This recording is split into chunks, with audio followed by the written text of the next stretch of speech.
Bueno, buenas tardes a todos y a todas. Vamos a dar comienzo a la primera mesa de trabajo de estas 3 jornadas que comienzan en el día de hoy. Estas 3 jornadas de trabajo sobre la investigación de la tortura. En este primer panel vamos a comenzar con las palabras de Paula Osietinsky. Paula es abogada por la Universidad de Buenos Aires, tiene un máster en Criminología y Sociología Jurídica Penal por la Universidad de Barcelona y, fundamentalmente, es jefa del área de investigación y documentación eficaces de casos de tortura y malos tratos de la Procuración Penitenciaria de la Nación. Así que, con las palabras de Paula, inauguramos esta mesa.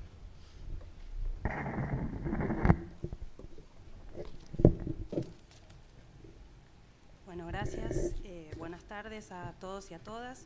Yo les voy a contar un poco el trabajo que desde hace más de 10 años venimos realizando en la Procuración Penitenciaria de la Nación para documentar e investigar casos de tortura.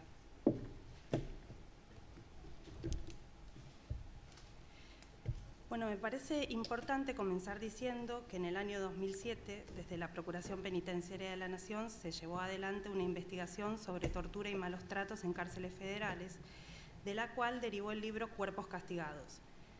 Dicha investigación fue la génesis del procedimiento para la investigación y documentación eficaces de casos de tortura e incluso para la creación de un área específica dentro del organismo que se ocupara de llevar adelante este procedimiento. Como resultado de la investigación que les mencioné, surgió que el 64,3% de la población penitenciaria federal había sufrido tortura física. A partir de este resultado tan concluyente, desde el organismo se deciden diferentes líneas de acción en relación a la tortura. Una de ellas, tal como señalé, fue el diseño del protocolo de actuación y la puesta en marcha del mismo.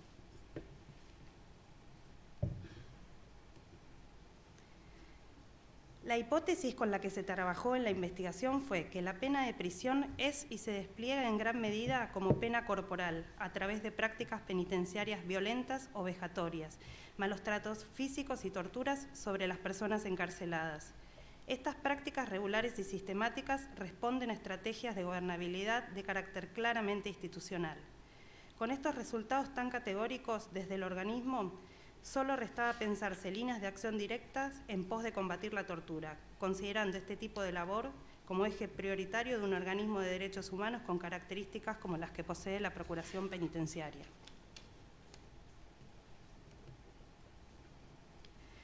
Una de esas líneas de acción fue la creación del procedimiento para la investigación de casos de tortura y malos tratos basadas en el Protocolo de Estambul, que como todos saben se trata de un conjunto de normas internacionales que establece pautas para documentar casos de tortura.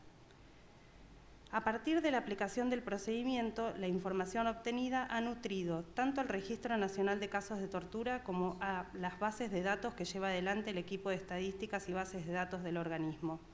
La creación de estos registros ha venido en consonancia con la idea de eje central de trabajo que tiene el organismo en relación a la cuestión de la tortura.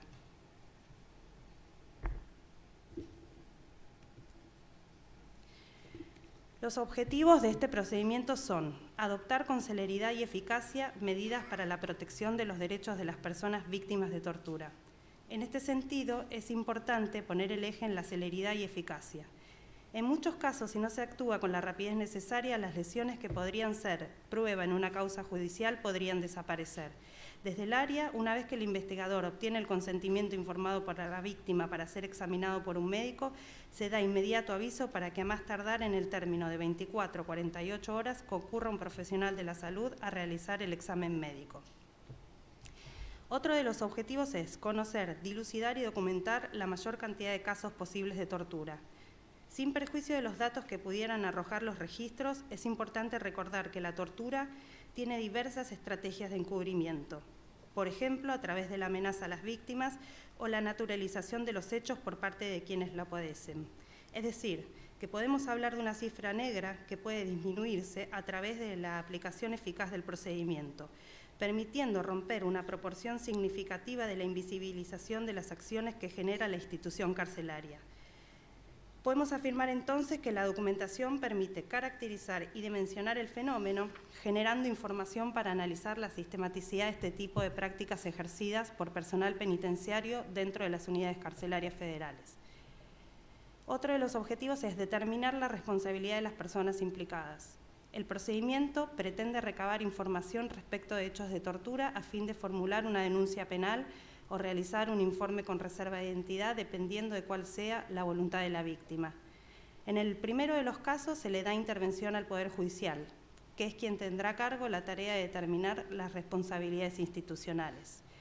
En el caso que la víctima preste su consentimiento para un informe con reserva de identidad, se recaba la mayor cantidad de pruebas posibles con la intención de dilucidar quiénes fueron los responsables institucionales e incluso directos del hecho de tortura, pero siempre priorizando la reserva de identidad para la protección de la víctima, que consintió que sea el organismo quien realice una investigación salvaguardando sus datos. Otro de los objetivos es identificar, describir y analizar las prácticas institucionales que hacen posible la ocurrencia e impunidad de la tortura. Otra cuestión que refleja la cifra negra es que las intervenciones de la Procuración Penitenciaria en materia de investigación o denuncia penal se realizan siempre que la víctima autoriza la realización de alguna de estas posibilidades, de modo tal que el entrevistador se enfrenta con distintos escenarios para relevar y develar los hechos. Es decir, no solo deben generarse rupturas sobre los mecanismos que el Servicio Penitenciario Federal construye para invisibilizarlos, sino que es necesario contar con el consentimiento de la víctima y su aceptación a narrar los hechos. Otro de los objetivos es contribuir al desarrollo de políticas institucionales para prevenir y erradicar la tortura. Al respecto podría decirse que visibilizar el problema ya es una política institucional para prevenir y erradicar el flagelo. No puede erradicarse aquello que no se conoce. Por otra parte, la presencia tanto de la Procuración Penitenciaria como de otros organismos, tal como lo establece el protocolo facultativo de la Convención contra la Tortura, ya constituye una forma de prevenir la tortura. Y el último de los objetivos es contribuir con las tareas que desarrollan jueces y fiscales para investigar y sancionar la tortura. En este sentido es fundamental la labor de los médicos que constatan lesiones. Resulta una prueba muchas veces irrefutable aquella que puedan recabar los profesionales de la salud, y en muchos casos la única prueba, ya que estos hechos ocurren tras los altos muros de una cárcel. Esto está basado en el artículo 77 del Protocolo de Estambul. En función de lo que establece el artículo 78 del Protocolo de Estambul, existen 4 principios básicos. El primero, de protección de víctimas y testigos. Segundo, efectividad, celeridad y diligencia. Este tiene que ver con lo que señalaba anteriormente, de actuar con rapidez en pos de la salvaguarda de la prueba. Tercero, coordinación y complementación. Todos los asesores de la Procuración Penitenciaria actúan coordinadamente y cualquiera que recoja un relato de tortura debe hacerse eco del mismo aplicando el procedimiento sin importar el área en la que se desempeñe. Y cuarto, el de interpretación, que establece que el procedimiento se interpreta de acuerdo al Protocolo de Estambul. Las características de la entrevista deben ser las señaladas, priorizando siempre la integridad física y psíquica de la víctima en adecuadas condiciones de privacidad, no revictimizando, dando muestras de sensibilidad, informar las posibles consecuencias y no prometer aquello que no se podrá cumplir. En caso que no sea posible llevar adelante una entrevista priorizando la integridad física o psíquica, es mejor no hacerla y volver más tarde o al otro día. También resulta importante empatizar con la víctima. Esto generará la confianza necesaria para que relate los hechos. En relación al trabajo de la Procuración, como desde hace años viene recorriendo cárceles, los detenidos y las detenidas ya conocen a los asesores y en la mayoría de los casos prestan su testimonio sin problema. Igualmente podría suceder que por temor no estén dispuestos a contar lo que sucedió, en cuyo caso debemos ser respetuosos de la voluntad de la víctima. Y es importante aclarar qué competencias no son propias y cuáles no. Esto relacionado con no realizar promesas que no podremos llevar adelante. Por ejemplo, la Procuración no tiene facultades de disponer traslados, por lo cual no podemos prometer un traslado que no vamos a poder hacer efectivo. El contenido de la entrevista y cómo debe llevarse la misma es de vital importancia. Además de los datos personales, Lo más relevante es el relato de los hechos y en las denuncias penales debe respetarse la literalidad. Son importantes las preguntas, pero respetando el principio de no revictimizar. Recordemos que nos están relatando situaciones humillantes y dolorosas.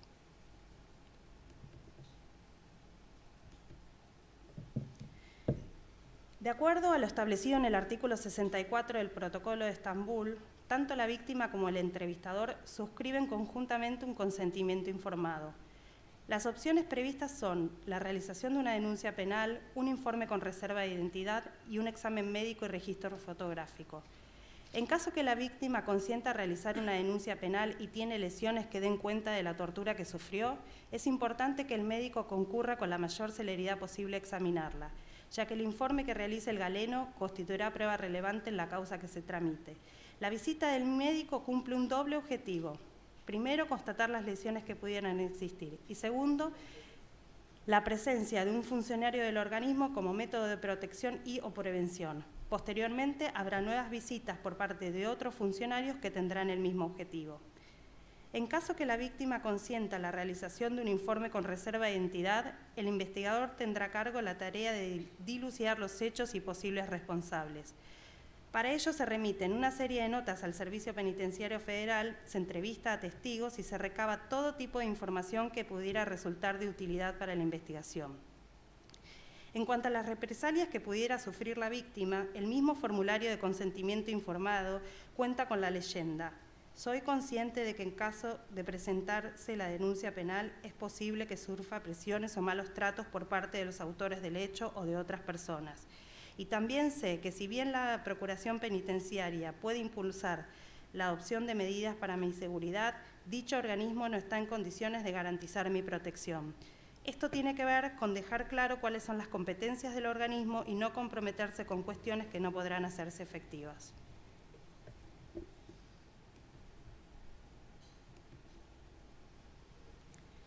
Este es el formulario que llevan adelante los médicos que constatan las lesiones. Las condiciones de la entrevista con el médico deben ser las mismas que ya mencioné antes para la entrevista con el investigador.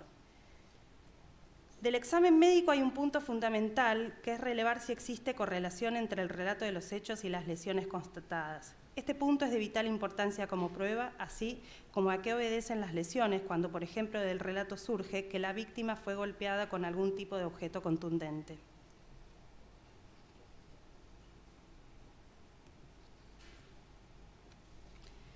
Tal como ya señalé, debemos destacar la importancia fundamental que tiene la entrevista del médico con la víctima. En primer lugar, si se actuó con la celeridad y la eficacia necesarias, podrá recabar una prueba de trascendental importancia para una causa judicial o para el registro del hecho. Y en segundo lugar, es la presencia de un funcionario dentro de la unidad penitenciaria que también hace las veces de protección y o prevención. Además de la correlación entre el relato y las lesiones, el informe deberá contener las circunstancias de la entrevista, es decir, si se ha llevado en adecuadas condiciones de confidencialidad, un detalle de los hechos, descripción de las observaciones y fotografías.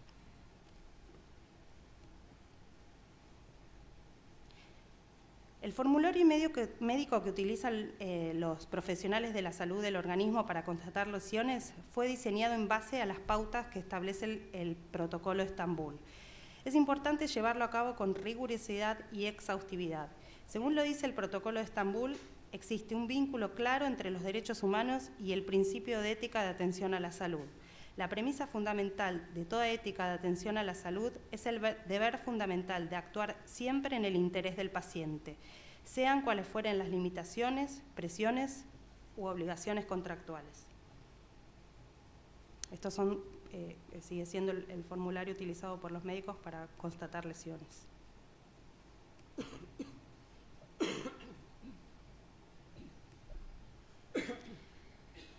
El artículo 122 del Protocolo de Estambul está relacionado con lo que se señalaba anteriormente en cuanto a la importancia de señalar en el informe médico si existe una correlación entre el relato de la víctima y las lesiones constatadas.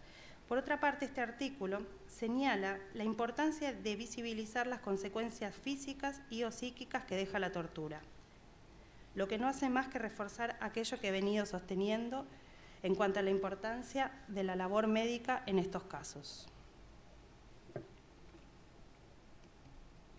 Algunos datos sobre el trabajo que se viene desarrollando durante el 2019. Desde enero a septiembre, aún faltan procesar los datos de octubre, se han abierto 190 expedientes de tortura. 174 son casos individuales, 16 son colectivos. 74,2 ocurrieron en el ámbito metropolitano y 25,8 en el interior del país. Probablemente a fin de 2019 nos acerquemos a más de 400 casos. Todavía hay casos documentados en las delegaciones del interior que no han llegado y por lo tanto no han sido registrados y aún que todavía están siendo trabajados y no llegaron a ser registrados. Acá es una distribución de la tortura según el lugar, la mayor parte en cárceles federales. Lo que corresponden a otros servicios provinciales son cárceles provinciales con presos federales. Y también están institutos de menores, bueno, policía.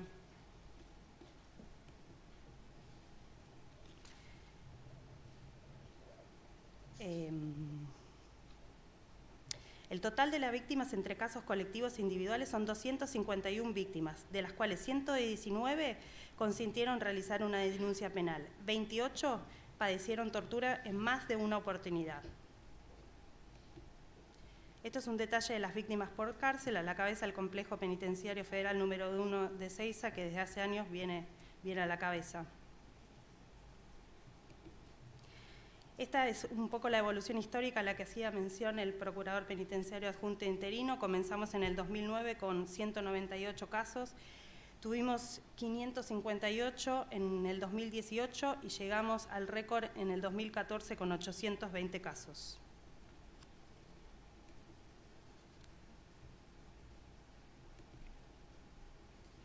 Este es un cuadro de la modalidad de las agresiones, golpes de puño, 80%.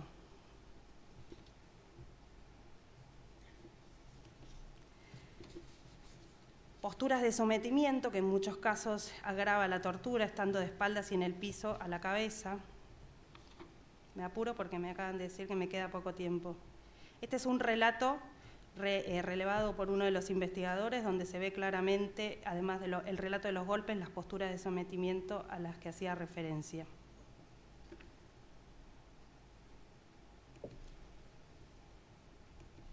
Este es el informe médico realizado por un profesional de la salud del organismo.